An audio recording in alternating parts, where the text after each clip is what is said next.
저는 김정은 정권을 키워드로 뽑았는데요. 김정은이 이제 자기 아내인 리설주를 대동해서 공식 석상에 나온다든지 아니면 평창올림픽이나 청와대에 그 동생인 김여정을 보낸다거나 뭐 이런 식의 되게 이전의 김일성이나 김정일 정권과는 좀 다른 모습을 많이 보여주고 있잖아요. 그래서 저희가 언론으로 보기에도 굉장히 이전 정권과 다른 행보를 보이고 있는데 이제 전문가이신 선생님께서 아시는 또 다른 김정은 정권의 뭐 특별한 면모라든지 그런 게 있다면 좀 듣고 싶고 그런 다른 모습이 그 앞으로의 남북 관계나 아니면 통일 정세에 어떤 영향을 끼칠 거라고 생각하시는지 궁금합니다. 김여정을 특사로 보낸 것은 김여정을 통해서 얘기하는 것이 바로 내 얘기하고 내 얘기다. 그러니까 나를 본 듯이 대해달라 하는 그런 메시지였습니다. 김여정 제1부부장의 남측 방문은 6.25 전쟁 이후 김일성 가문 혈통으로는 처음이라는 점에서 그 자체로도 큰 의미가 있지만 이를 계기로 북핵 문제와 남북 관계도 전환점을 맞을 수 있을지. 그리고 이제 평양 초청을 했는데 문 대통령의 평양으로 초청을 했는데 대통령을 평양으로 초청하는 것은 평양에서 정상회담 하자는 얘기거든. 와서 뭐 냉면 먹고 가라는 얘기는 아닐 거 아니야. 그거는 진정성을 그런 식으로 표시한 거고 남북관계 개선에 대한 남쪽 손님들을 초빙을 해서 면담을 하고 그 자리에서 거기 식사를 대접하고 자기 부인을 배석시킨 거 그게 특이한 겁니다. 그래서 그 사회주의 국가 그다음에 폐쇄적인 국가에서 그 자기 부인을 퍼스트 레이디를 이렇게 그런 외교적인 자리에 등장시키는 것은 그거는 이제 우리도 개방한다. 그리고 1대1로 똑같은 식으로 만나자. 소련도 개방을 할 때 그 고르바초프가 라이사라고 하는 부인을 데리고 다니면서 서양 흉내를 낸 거예요. 나는 그거 보고 이게 지금 김정은이 트럼프와 만났을 때 멜라니아와 이 이설주를 같이 나란히 세우려고 그런 거 아닌가 하는 생각까지 해봤어요. 그래서 이제 그동안에 북한을 가면 은둔의 나라, 무슨 허미트 킹덤이니, 그 다음에 또 무슨 뭐 엑시스 오브 이블, 악의 축이니, 또는 뭐 로우 스테이트, 깡패 국가니, 이런 나쁜 딱지를 다 붙었는데 다 그런 거 떼달라. 나를 소위 그 당당한 대화의 상대로 대우를 해달라 하는 얘기. 그거는 이제는 그런 나쁜 딱지 붙이지 말고 정상적으로 1대1로 상대하자. 그 가벼운 몇 가지 장면밖에 안 되지만 이것은 상당히 지금 이제 본격적으로 개방 계획을 하려고 그런다. 개방 계획을 하려고 그러니까 미국이 우리와 수교를 해달라. 당신네 나라에 가서도 촌스러운짓 않을 테니까 그런 메시지라고 봤어요. 나쁘지 않은 징조입니다. 북한이 핵까지 이제 비핵화하고 핵 포기하고 이제 협상 테이블로 나오려고 이제 제스처를 취하고 있지 않습니까? 제스처가 난 본심이라고 봅니다. 본심이요? 근데 만약에 그게 이제 그런 어떤 화학적인 그런 무기들을 또 다른 뒤에서 이제 만들려고 그런 어떤 시간을 벌려고 하는. 오케이. 무슨 얘기인지 알겠어요. 북한을 믿을 수 있느냐 하는 얘기인데 네. 앞으로는 회담 오는 척하고 비핵화를 할 것처럼 하면서 뒤로 딴짓한다 이거지. 근데 만약 이제 회담이 시작이 되면은 지금까지 북핵 역사를 보면은 회담이 계속되는 동안만큼은 북한이 핵활동 중단했습니다. 미사일도 물론 마찬가지고. 육자회담이 열리거나 이렇게 되면은 반드시 사찰단이 들어갑니다. 사찰단이 들어가고 미국은 그야말로 장비들이 많기 때문에 우리는 없는 과학 장비들이 참 많아요. 뭐 공중으로 찍고 뭐 여러 가지 들어갈 수 있으면 들어가가지고 그야말로 그 소리로도 뭘 그 탐지할 수 있는 정도의 장비들이 있는 나라기 때문에 그게 군사 강국인데 그거 절대로 그렇게 뒤로 나쁘지 못 들어가니까 지금 맘 놓고 오는 거야. 우선 그 핵 활동을 중단하는 조건에서만 회담이 시작될 수 있고 그다음에 그것이 다시 또 뒤로 이상한 짓 하는 거 아닌가 하는 것은 얼마든지 감시가 가능해요. 그러니까 걱정하지 마세요. 알겠습니다. 아니 어떨 때 보면 북한을 나쁜 나라라고 얘기를 하면서 또 어떨 때는 전망할 때 보면은 바로 그 나쁜 나라로 딱지 붙이는 조건 때문에 굉장히 힘이 있다는 얘기까지 해가면서 또 욕을 해요. 그러니까 나쁘다. 그런데 그 정도는 미국이 다 알아서 해줄 거예요. 장관님 오케이. 말씀 듣고 저희 안심하도록 하겠습니다. 이제 어떻게 통일할 것인가 하는 얘기로 넘어가겠습니다. 독일의 경우는 그 마음의 연결이라는 그래서 이제 사례를 연결했습니다. 처음에 현금으로 시작했어요. 현금 지원하고 그다음에 또 현물 지원하고 그리고 사회 개방하도록 하고 인권 개선을 하도록 하고 그러면서 더 왕래 폭을 넓히고 깊이를 심화시키면서 마음이 연결되고 그 마음이 연결된 이미 마음이 연결됐는데 서쪽으로는 다 넘어갔는데 몸이 마저 넘어온 것이 1989년 11월 9일 베를린 장벽의 붕괴입니다. 그렇기 때문에 이제 투표로 결정하자 했을 때 동독의 절대 다수가 우리는 서독 체제가 좋다. 이렇게 해서 서독 체제로 말하자면 자유민주주의 체제로 통일이 된 거예요. 20년 동안 그러니까 베를린 장벽이 무너질 때까지 서독에서 동독으로 간 돈이 총 나중에 발표를 했어요. 제가 뭐 조사한 것도 아니고 1044억 도이체 마르크입니다. 그럼 달러로 환산할 경우에 1달러가 서독 그 마르크로 1.7대 1인 경우도 있었고 1.8대 1.9대 1인 경우도 있었는데 평균 잡아서 한 1.8대 1로 잡고 그걸 달러로 환산하면은 여기는 못하니까 이쪽에다 얼마? 1044억 도이체 마르크인데 네, 대략 그거를 한 2,500억.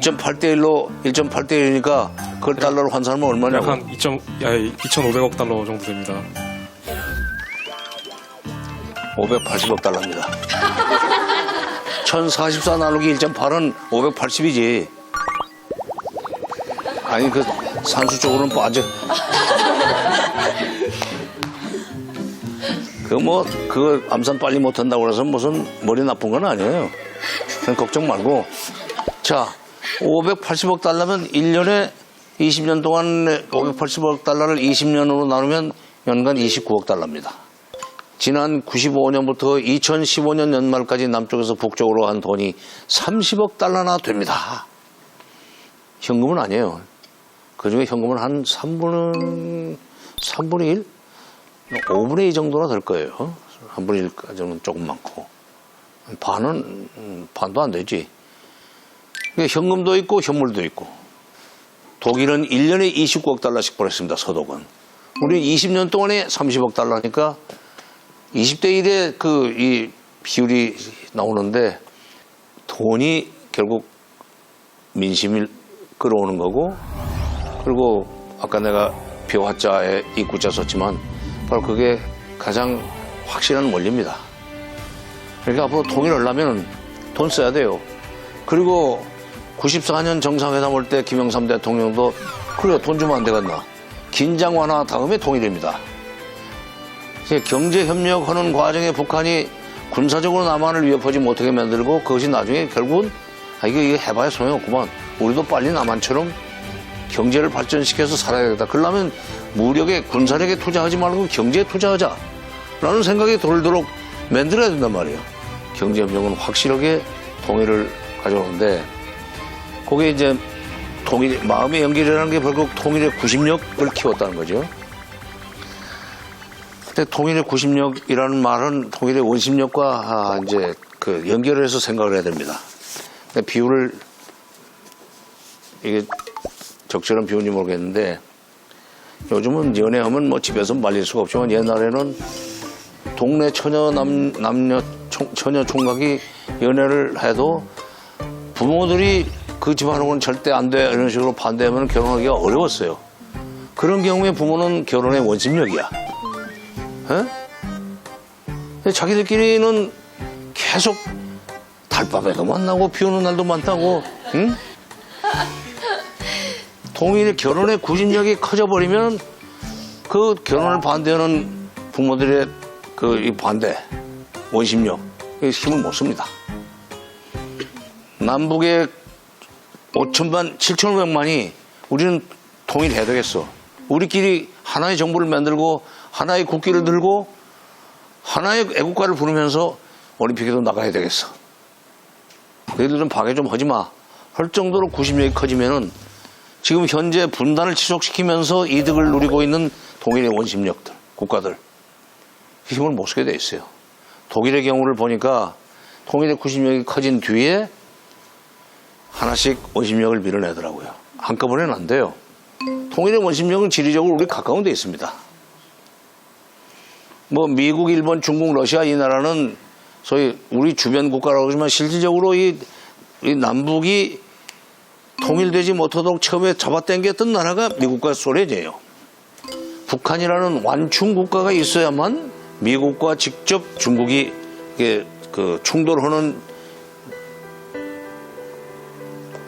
여지를 줄일 수 있다. 그래서 살려둬야 돼요. 그러려면은 하나가 통일돼가지고 바로 미국이 이 턱 밑에까지 오는 것보다는 적당하게 좀 살아남아줘야 돼요. 다시 말해서 분단이 계속돼야만 중국으로서는 안보 면에서 유리하단 말이에요. 그게 그 사람들한테 기득권이에요. 또 일본은 저건 전쟁 전범 국가이기 때문에 완전히 망했었는데 저게 한국전쟁 때문에 일어섰습니다. 미국이 한국전쟁에 개입을 하면서 필요한 군수물자를 미국서부터 가져올 수가 없으니까 샘플을 주고 일본에다가 주문을 했어요. 만들어라.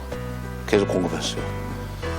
미국이 그 전쟁 물자 가격을 계산하려면 그 돈으로 전쟁 특수로 저기 경제를 60년대, 70년대 비약적인 경제 성장을 이뤘어요. 그러니까 저게 우리 분단, 그 다음에 민족 상잔,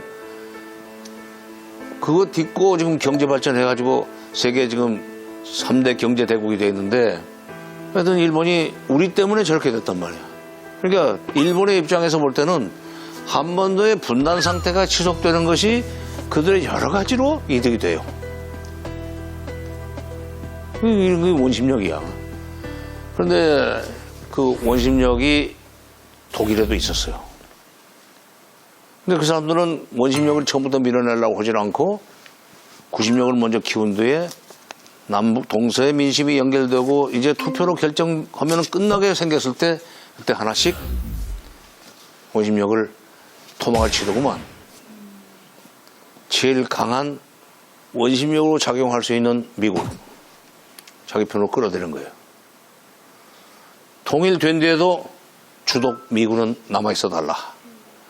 통일되고 나면 이 유럽 질서가 상당히 요동칠 것이다. 그때 질서 유지를 위해서는 역시 든든한 미군이 여기 있어야 된다. 계속 있어달라.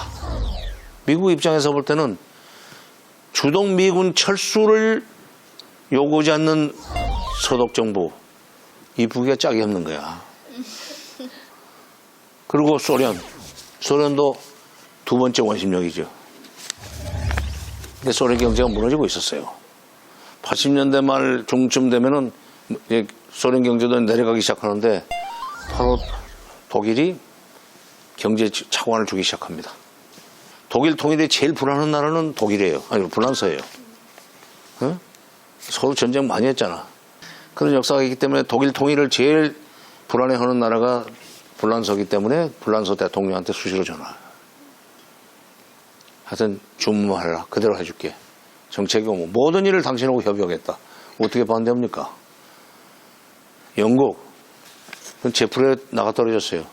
그러니까 그런 식으로 하나씩 통일 원심력을 밀어내고 구심력이 커진 상황에서 투표로 결정하더라고. 내가 지금까지 통일 문제에 관심을 갖고 그걸 직업적으로 연구하기 시작한 것이 40년이 조금 넘었어요. 그런데 이렇게 보면은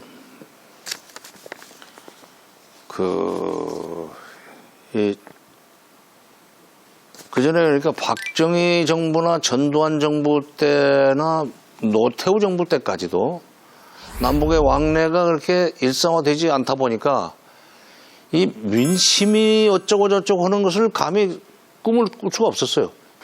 그러다가 이제 김영삼 정부를 지나서 김대중 정부에 들어와가지고 본격적으로 이제 교류 협력이 활성화되는데 햇볕 정책의 핵심은 그거예요. 핵심이라기보다는 햇볕 정책의 운영 원리는 첫째가 선이후나 쉬운 것부터 하고 어려운 것은 뒤에 한다. 그다음에 선경부정 경제를 먼저 앞세우고 정치는 정치에겐 나중에 한다. 경제적인 교류 협력을 하다 보면 나중에 정치적으로도 협조할 수밖에 없는 그런 상황이 온다. 그다음에 제일 중요한 거 선민후관. 관이 먼저 나서려고 하면은 이게 오히려 복잡해지고 북쪽에서 경계를 하게 되니까 민간인을 내세워가지고 맘 놓고 지원을 받고 그 햇볕 정책의 마지막 원칙 원리 선공후득. 먼저 우리가 제공을 하고 지원해주고 나중에 뭐 보답은 돌려받는다. 먼저 도와주고 그 다음에 경제적으로 먼저 경제 지원을 먼저 제공하고 그리고 군사 긴장 완화를 얻어낸다 하는 그런 원리로 이제 햇볕 정책을 추진하는데 그 과정에서 북한의 민심이 남쪽으로 넘어오는 것을 최일선에서 일을 했던 우리는 피부로 느낄 수 있었습니다. 이 구심력 남북 간에도 구심력을 키우는 것은 아까 얘기했던 그 평화라는 단어, 화자 특히 경제적 지원 그렇게 되면 군사적인 그 위협은 못해요. 북쪽이. 그러면서 물밑으로는 민심이 연결되고 그러면서 구심력이 커지는 거예요. 그런 뒤에 우리 주변에 있는 통일 방해 세력이라고 원심력 그거 하나하나 순서대로 관리를 해야 돼요. 그러니까 원심력을 뭐 밀어내는 것은 나중 일이고 구심력을 먼저 키워야 되는데 구심력을 키우는 확실한 방법은 마음의 연결이고 마음의 연결은 결국 그들이 필요로 하는 것을 우리가 주는 거. 네, 계속해서